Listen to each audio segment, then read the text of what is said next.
¿Qué tal, estimados hermanos? Les saluda de nuevo su amigo, el diácono Antonio Cervantes, diácono permanente de la parroquia de Jesús Divino Maestro en Monterrey, Nuevo León, México. Pues hoy nuevamente vamos a meditar las lecturas. Realmente hay mucho que reflexionar hoy, ya que la primera lectura, tomada del Hechos de los Apóstoles, capítulo 9, versículos del 1 al 20, nos hablan de la conversión de Saulo. Es un pasaje muy importante para nosotros y para la iglesia naciente. El Evangelio de San Juan, capítulo 6, versículos 52 a 59, sigue pues en ese enfoque eucarístico que es importante reflexionar hoy, que es el final de todo este pasaje de San Juan donde habla del enfoque eucarístico. Y además es 1 de mayo. La iglesia celebra a San José Obrero, ya que en México y en muchas partes del mundo hoy es el Día del Trabajo. Entonces también tendríamos que meditar, aunque sea algo de San José. Entonces hay mucho que meditar. Empecemos con el Evangelio, mis hermanos. Como les decía, San Juan sigue narrando cómo Jesús sigue su catequesis respecto a él como alimento. Y ya ayer veíamos cómo la gente pues se resiste a creer, porque dice, ¿cómo nos dices tú que eres el pan bajado del cielo? Si sabemos de dónde vienes, sabemos quiénes son tus padres, quién es tu familia. Hoy se les complica un poco más el entendimiento, porque Jesús les dice, yo les aseguro, si no comen la carne del Hijo del Hombre y no beben su sangre, no podrán tener vida en ustedes. El que come mi carne y bebe mi sangre tiene vida eterna y yo lo resucitaré el último día. Esto es algo de lo que ya ayer había comenzado a decirles Jesús. Y a ellos, pues obviamente es algo que les choca en su inteligencia. ¿Cómo este nos da a comer su carne, verdad? Y luego se lo recalca, fíjense, aquí no es para que como algo dicho al aire, se lo recalca y les dice, mi sangre, mi carne es verdadera comida y mi sangre es verdadera bebida. El que come mi carne y bebe mi sangre permanece en mí y yo en él. Esto es bien importante, esto último, mis hermanos. Dicen los médicos o los nutriólogos que nosotros somos lo que comemos. Nuestro cuerpo, incluso nuestra personalidad refleja mucho de lo que comemos, porque si comemos alimentos chatarra, si no nos alimentamos bien, nuestro cuerpo va a tener problemas de salud y eso va a afectar en nuestro estado de ánimo.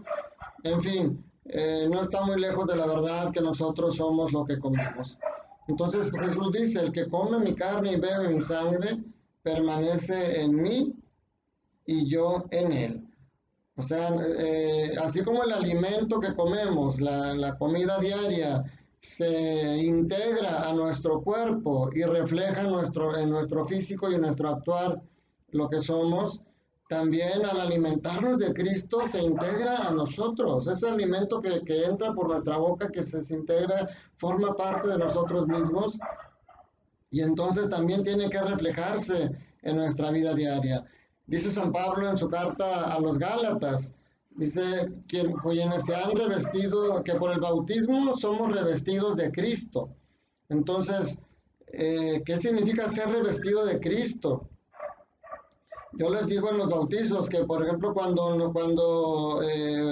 un bebé es gestado en el vientre materno, papá y mamá aportan sus células, se unen y esas células que se empiezan a unir y empiezan a crecer, se van revistiendo de la herencia genética de ambos. Y ese revestimiento genético de esas células hace que cuando va creciendo empiezan a decir se parece a papá en los ojos, se parece a mamá en el pelo, se parece... ¿Por qué se parecen a sus progenitores? Porque ese revestimiento genético hace que tengan esa apariencia similar a ellos. Entonces San Pablo habla de que cuando somos bautizados nos revestimos de Cristo. O sea, nuestro ser y nuestra alma tiene que formar esa configuración con Cristo y entonces tenemos que parecernos a Cristo. Y después de bautizados, aquí Cristo nos confirma, si nosotros nos alimentamos de su cuerpo y de su sangre, cada vez será más fácil configurarnos a Él, porque tendremos ese alimento espiritual que nos fortalece para luchar contra las tentaciones que nos hacen desviarnos de Él. Entonces, qué importante es para nosotros valorar la Eucaristía. Y ahorita que no lo tenemos y que mucha gente incluso sube videos reclamando, diciendo, devuélvanos nuestra misa, devuélvanos la Eucaristía que nos la han quitado. Nadie se las ha robado, mis hermanos. Todos los días en las parroquias se celebra la Sagrada Eucaristía pidiendo por todos ustedes. En mi parroquia Jesús Divino Maestro, todos los días a las 6 de la tarde, mi párroco, el padre José Ángel Guevara, celebra la Eucaristía y está presente todos ustedes en sus oraciones. Ahí pueden hacer la comunión espiritual, ya que de momento no se puede. Los domingos en misa de 12 yo estoy acompañándolo y ahí nos pueden ver en la página de nuestra parroquia Jesús Divino Maestro. Entonces no es que nos la hayan quitado, es que tenemos que ser dóciles, que en estos momentos no se puede acudir, pero sabemos que podemos verla en las redes sociales, podemos tener una comunión espiritual y que cuando podamos ya regresar al templo, regresemos con mucho amor, con muchas ganas y que no sea flor de un día, que esa hambre que tenemos de la misa ahorita se vea realmente reflejada cuando esto ya pueda ser físicamente en la parroquia, que no vayamos por novedad y después volvamos a lo anterior. Esta hambre que Cristo nos quiere hacer, que tengamos hambre de Él, se siga reflejando en nuestra vida diaria. En la primera lectura les decía la conversión de Saulo, eso es algo, también un pasaje muy importante, porque fíjense, Saulo, a diferencia de los demás apóstoles, él no era pescador. Saulo era un hombre preparado, él era discípulo de Gamaliel, hablaba varios idiomas, entonces él tenía una preparación muy fuerte, sobre todo en lo que es la ley. Entonces, por eso, cuando él empieza a perseguir a los cristianos defendiendo su fe, porque ellos pensaban que Cristo y sus seguidores estaban haciendo cosas contrarias a la ley de Dios. Entonces, fíjense cómo es bien importante ver, primero, él sentía que defendía a Dios, o sea, su palabra, su ley, lo defendía de los cristianos, persiguiéndolos y atacándolos.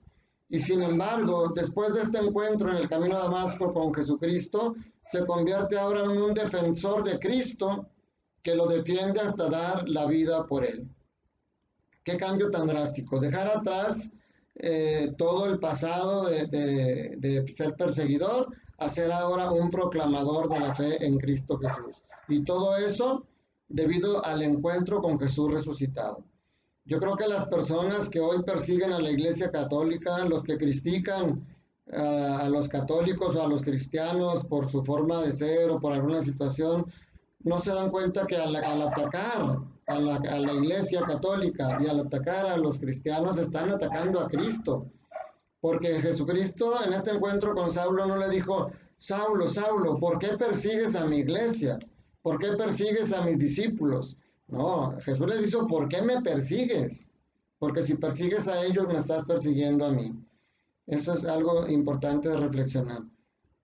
Ahora, Saulo queda ciego durante 3 días. Fíjense, este pasaje tampoco es casualidad. Saulo vive en la oscuridad 3 días hasta que vuelve a ver la luz por intervención de Ananías enviado por Jesucristo. Esto es semejante o nos recuerda a Jesucristo que pasó en la oscuridad del sepulcro 3 noches y después vence y resucita. Saulo tiene que pasar esas 3 noches en la oscuridad para que vuelva la luz a su vida. Y luego también la confianza de Ananías, porque cuando Cristo le dice que vaya a buscar a Saulo y que le devuelva la vista porque va a ser alguien importante y dice, le voy a hacer ver lo que tendrá que padecer por mí. Ananías pues de pronto tiene miedo, le dice, Señor, yo he escuchado todo lo que ha hecho este hombre persiguiendo a los cristianos, pero Jesús le dice, no tengas miedo, ve y haz esto, y Ananías va con Saulo, y a partir de ahí, ese Saulo perseguidor de los judíos, de los cristianos, se convierte ahora en Pablo, el apóstol de los gentiles. Tan es así que llega a decir, ya no vivo yo, es Cristo el que vive en mí. Esto yo creo que es un ejemplo bien importante para nosotros, que a lo mejor nos consideramos pecadores, a lo mejor nos consideramos no merecedores de estar cerca de Jesús. Como lo he dicho siempre, el amor y la misericordia de Jesús es más grande que cualquier pecado. Saulo era un perseguidor encarnizado de los cristianos y se volvió un seguidor pero de corazón de Jesucristo. Amaba tanto a Cristo que él decía, para mí la vida es Cristo y lo demás es basura. Todo lo considero por basura por causa de Cristo. Estos ejemplos son importantes para nosotros. Y lo que les decía, no podemos dejar de reflexionar con respecto a San José, que es la fiesta que la iglesia celebra hoy, San José Obrero, porque José pues dignificó el trabajo también al ofrecerlo, al hacerlo junto con el cuidado de la Sagrada Familia que le fue encomendado. Fíjense, nosotros a veces decimos, es que yo no sé hablar, yo no tengo palabras bonitas para hablar de la palabra de Dios. José, la Biblia lo describe como un hombre justo, y un hombre justo es aquel que cumple la palabra de Dios, es aquel que tiene a Dios en su corazón, es como un sinónimo de un hombre santo en aquel entonces. Y sin embargo, si decimos que la Virgen María habla muy poco en las Sagradas Escrituras, San José no habla nada. Ustedes pueden escudriñar la Biblia, todo el Nuevo Testamento, y no encuentran palabras dichas por José. Y sin embargo, encuentran muchas acciones en las que José da testimonio que aún dormido tenía presente al Señor, porque dormido escuchó a Dios y dormido se llenó de Dios y ya despierto ponía en práctica lo que Dios le pedía.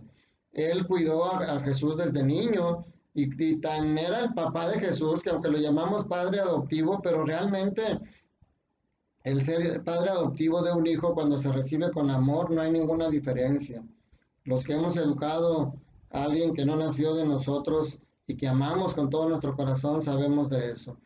Y tan es así que dice la palabra de Dios que Jesús crecía en edad y gracia, en sabiduría ante Dios y a los hombres, pero dice que vivía sometido a sus padres. Que José realmente era un papá que cuidó a Jesús, que educó a Jesús, le enseñó lo que él sabía del trabajo, le enseñó lo que él sabía de las escrituras, lo llevó con él al templo, o sea, fue un verdadero padre de Jesús. Y eso es un testimonio y un ejemplo para nosotros como padres de familia, ser esos padres protegedores de nuestros hijos, que amamos a nuestros hijos, pero lo que los encaminamos por el buen camino. Pidámosle a San José que hoy que mucha gente que está quedándose sin trabajo pueda ser el que les ayude a encontrar un buen trabajo cuando esta pandemia desaparezca y que la gracia y el amor de Dios se haga presente, que la divina providencia los ayude en esta temporada y que a todos los demás nos haga ser esas manos de Jesús que le lleven alimento a aquellos que no tienen. Esta pandemia es lo que nos está enseñando, abrir más nuestro corazón para poder ser testimonio, pero para poder ser instrumento de Cristo en la vida.